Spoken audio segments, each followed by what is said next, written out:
be honored by your presence? Go on, get out of here! What makes you think everybody wants you out all the time? Oh, Snoopy, there you are. I'm so happy I found you. I was just going to... I'm thinking enough of your Hazel. Come on, you and I are gonna fight. I was saying your supper's ready, Snoopy.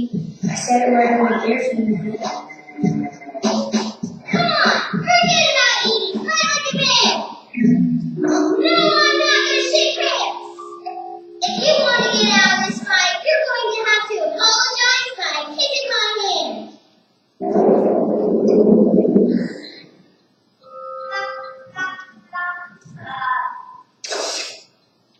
I accept your apology. What's a little pride where your stomach is concerned?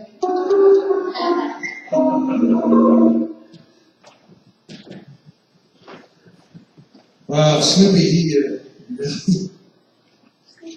could say he couldn't swallow his pride, so he could swallow his dinner. I have to kind of think to myself whenever I see this, I think that our world would be a better place if more people thought about things that were more important than their pride. Think about how many people would still have missing teeth if they hadn't thought about their pride so much. How many people would still have their jobs if they hadn't thought about pride so much? Still have their spouses, still have their friends, still have their lives if they had not thought about pride so much. Pride is a very deadly thing. You know, in the Middle Ages, they created a list of deadly sins, and pride seems like it is an instigator of every last one of the sins. It loves to create problems. Think about it. Look for a second at the 7 deadly sins, and you'll see what I'm saying. Paul, if we talk about the 7 deadly sins, I just want you to know something.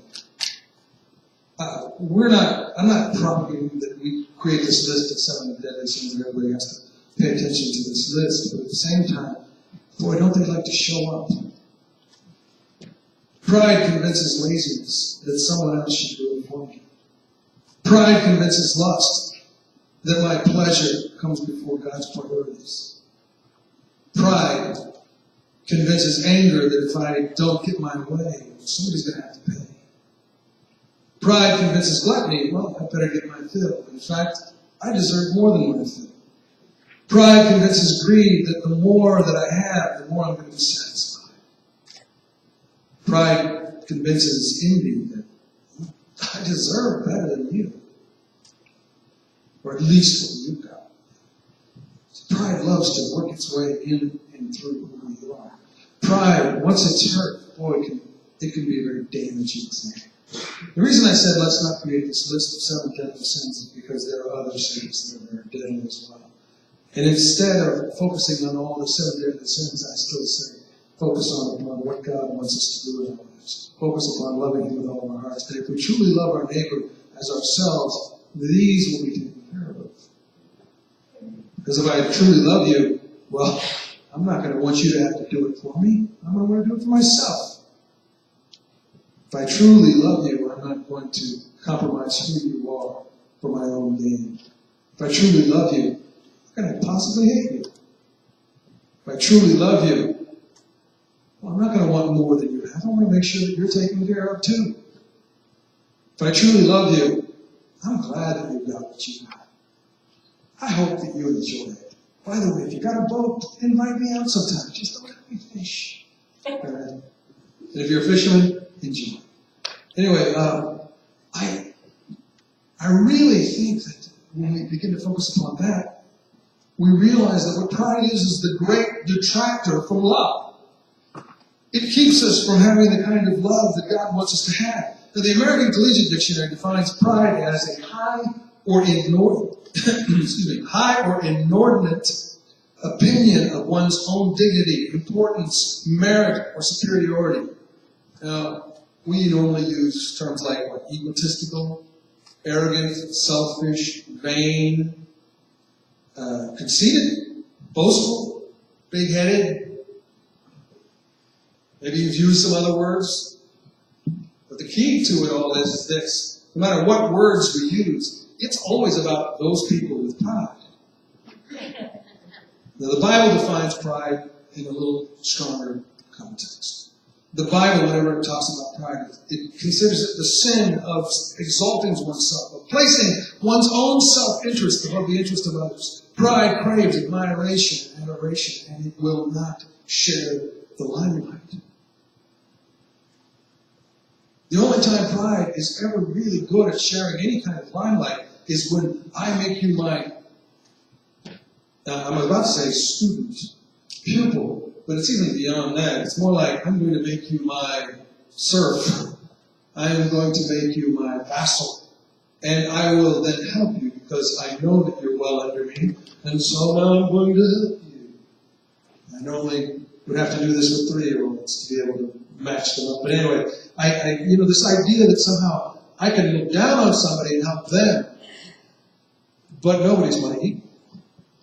Then again, I think everybody's better than me. But then nobody's better than me. See what I'm saying? It can really mess with our heads. Because pride doesn't necessarily have to mean I think I'm better than you. It just means I think of myself more than I think of you, a lot more. You see, I can have low self-esteem and still be extremely prideful. Because the person who focuses upon their low self-esteem is the same as a person who focuses on their high self-esteem because they're still focused on self. C.S. Lewis, probably my favorite Christian author, he wrote, "Pride is a spiritual cancer. It eats up the very possibility of love, or contentment, or even common sense." So, what is the root of pride? Where does it all come from? Luke 18, 9 through 14. That's our passage today. Luke 18.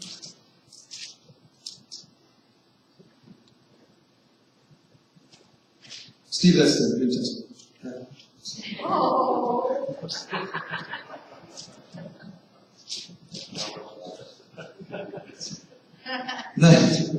These are Sunday school superintendents.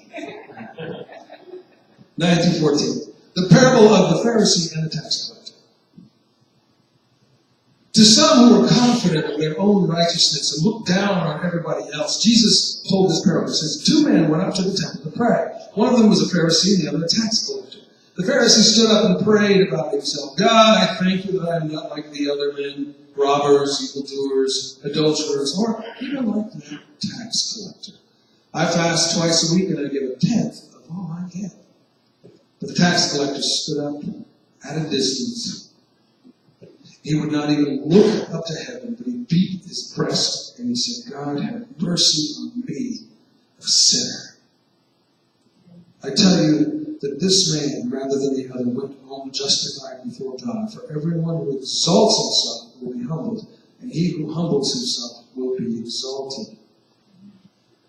See, it's not a question of me being able to muster up enough righteousness to be a Christian, enough goodness to be a Christian. That's not what our Christian life is all about. It's not about me trying to project who I am, only good, making it good. I think that a lot of times that's what we tend to make it. We make the Christian walk such a burden upon ourselves. When Jesus said that my yoke is light, I'm going to do the bulk of the carrying.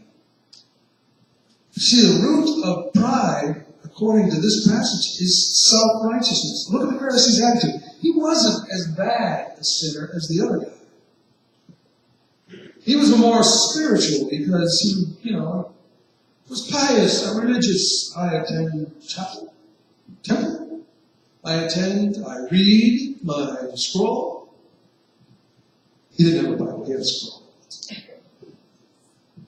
I read my scroll every day. I pray before each meal. I wash my hands ceremoniously. I am very spiritual. And he felt very spiritual about himself. He felt very good about himself because he followed the rules.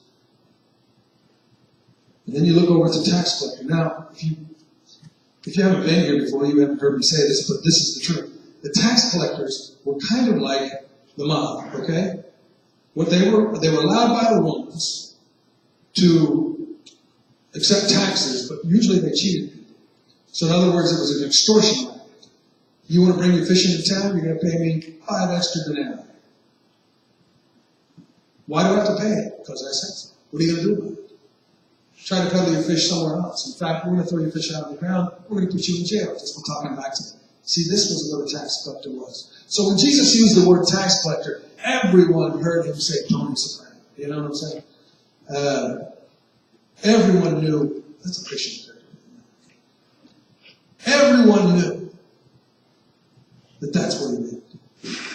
So basically the worst gangster, or the worst type of criminal element, that guy was justified before God.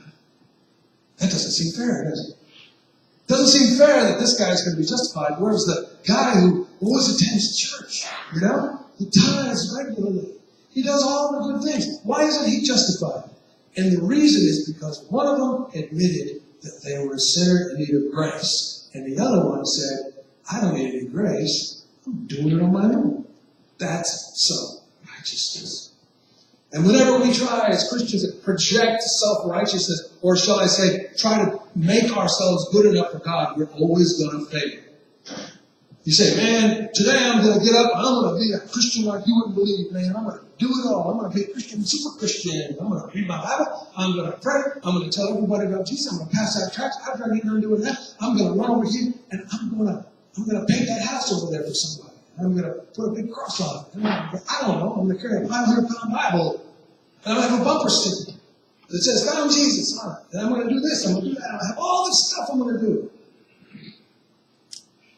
And the truth is that unless our heart simply says, man, I'm doing this out of gratitude for what God has done for me, it's in the wrong place. I don't have to earn it. Every time I try to earn my salvation, I'm saying to Jesus, what you did wasn't quite enough, bud. Sorry. What you did on the cross wasn't good enough for me. But as we just read last week, Jesus Christ put the law of death in his body. Isn't that what it says?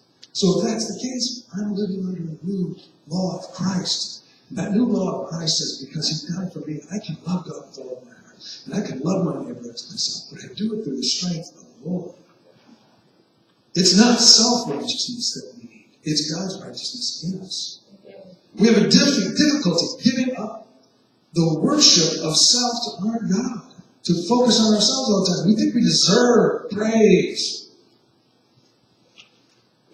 I got to be honest with you. I appreciate the encouragement when people tell me a good sermon or whatever, and I really do because it's encouraging and such. But if I didn't get any when I walked out of here, that's fine too. And the reason I say that is not to exalt myself, but to simply say, if I'm doing it for that, I'm doing it for all the wrong reasons. And there will be no reward for that kind of thinking. If we act or behave in the church because we want everybody to come up and say, oh, you're such a wonderful person. You're such a great person. We love you so much. Come here, just let me touch you.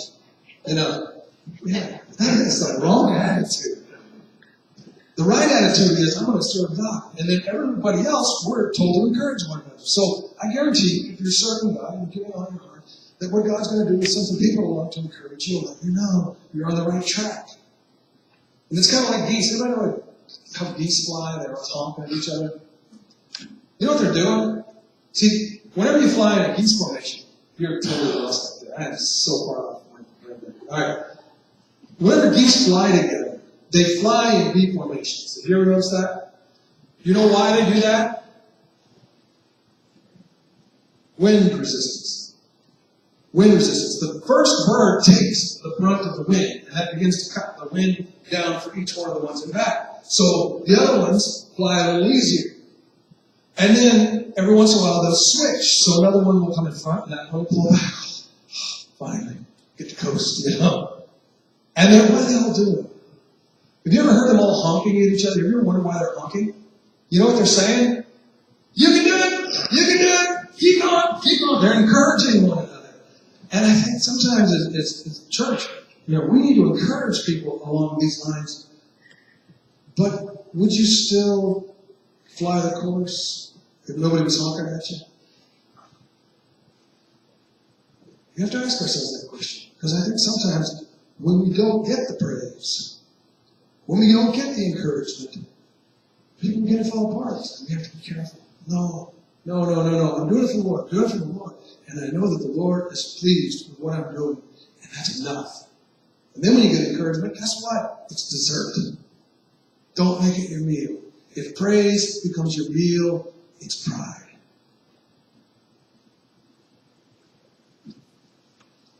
Better make that biblical, Pastor. Let me tell you, we're going to look into that in just a second, because it's important. But I'll tell you, one of the things that I think about when I think of pride, about self-righteousness and self-made people, and the way that self-made people think of themselves, we forget the people around us who helped to make us who we are. I was thinking of a Fortune 500 company CEO, and he was out with his wife, and he stopped at a gas station. The gas station attendant came over and put gas in the car. They used to do that. Really, kids. They used to actually put gas in your car for you. Not kidding. Anyway, so the guy came over and he's putting gas. And suddenly his wife started having a conversation with the guy. And the CEO, when she got back in the car, who's that? Oh, that was my boyfriend in high school. Oh, really? Okay. You know what? I see that kind of a smirk on your face. I know what you're thinking. Oh, yeah, honey? What is that? I think you're thinking, I am so glad I married this guy, the Fortune 500 company boss, rather than to marry that guy over there. Otherwise, instead of being my wife, the big president company, you would be the wife of a gas station attendant. She said, honey, no, I'm not thinking that at all. I'm thinking, if I would have married him, he'd be the Fortune 500 company. You'd be the gas station. Sometimes we have to remember where our strength comes from and how we all need help and how we all are a part of what everyone else is doing as we encourage, as we lift each other up. Self-sufficiency. The Pharisee said, look at me, I have no need. I have no need. I can do it myself. See, this view holds that me, myself, and I, that they're the only ones that I can count on. You ever heard people talk like that? The only person you can count on is yourself. I've never met a person who said that, to be quite honest with, I wanted to be around longer than like 2 minutes. The reason why is because they don't get the understanding that we are not on our own. God did not put us here on this earth to be on our own. We are not supposed to be on our own because He made us. He said, it is not good for the man to be alone.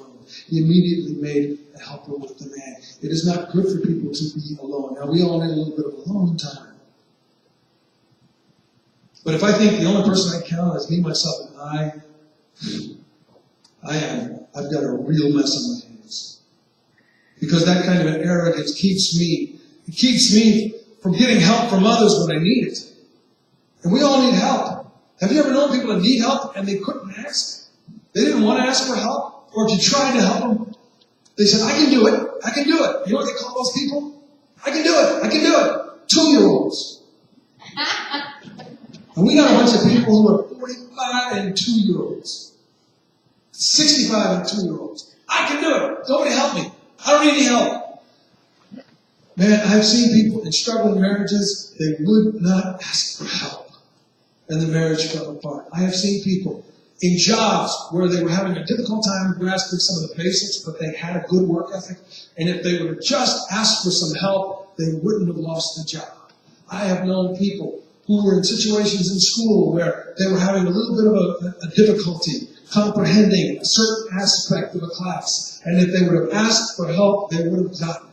But the pride that they had stood in their way. They would not ask for help, and they had disaster after that.